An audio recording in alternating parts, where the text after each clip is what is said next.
form. A chemical evidence. Well, do you have a particular faith that you would claim, or are you atheist or agnostic? Or? At the end of the day, I think I'm biblical law above scripture. No, I wish to be wrong. I'm using biblical law as the way. Any atheist that you ask probably wishes to be wrong on the deathbed. That's Not an honest opinion. your modern Yes, day. it's been said there's no atheists in the foxholes, right? You know, in battle, they cry out. They don't cry out, "Oh, Darwin, save me." They're, "Oh, God, save me." You know? Yeah. Yeah. But you. I respect. Listen, I'm in support of my government, but I respect. Did you know Oh, that good. I appreciate that. I'm not gonna scream at you. Yeah, that's good. back in Have a good dialogue. So, I find you guys pretty valid. so what's your source of morality? I mean, would you say you're a good moral person? No, I'm not a sinner.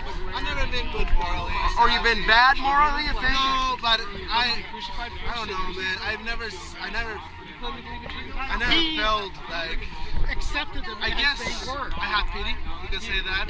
Yes. I always try to be understandable of those situations. That's why I stand in silence most of the time. I try to understand the sides. Yeah, yeah. I'm only here when I say as well. I call it myself, but I just want to visit my friend. Yeah, yeah. Here because I support outside. Support rules, but in reality, I don't stand with nobody. I try to always stand in a neutral spot, you know, a place of conversation, of real talk. Yeah, that's good. That's good. No, how do you think? What do you feel about the Ten Commandments? Do you think you've kept the Ten Commandments? You familiar with them? Oh yeah, no, I'm familiar with the Ten Commandments. I find it an interesting story. I find it an interesting message.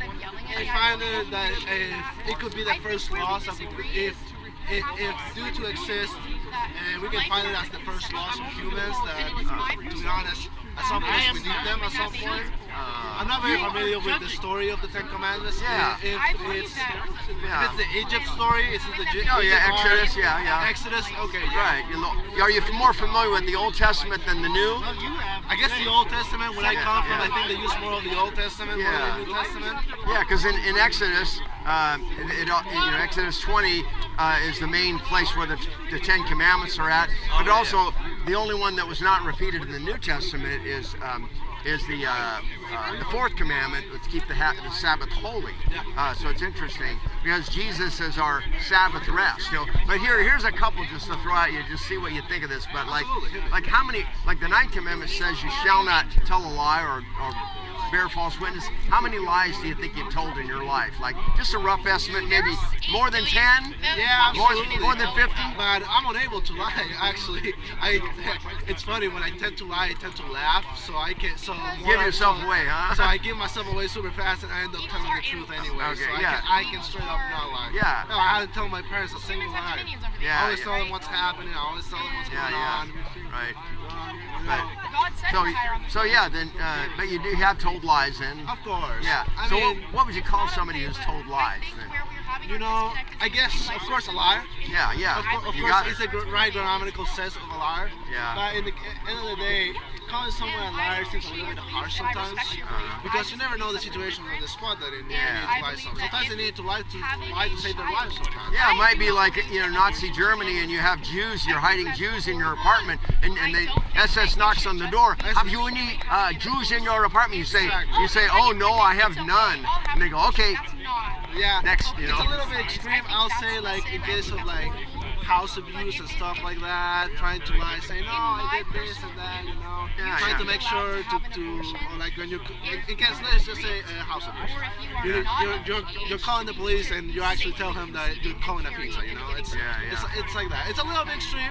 I appreciate the how you call it, resemblance, but it's a little bit that's a little bit extreme. Yeah, it's one of the examples. Like here's another one. Like, have you ever stolen anything before? No.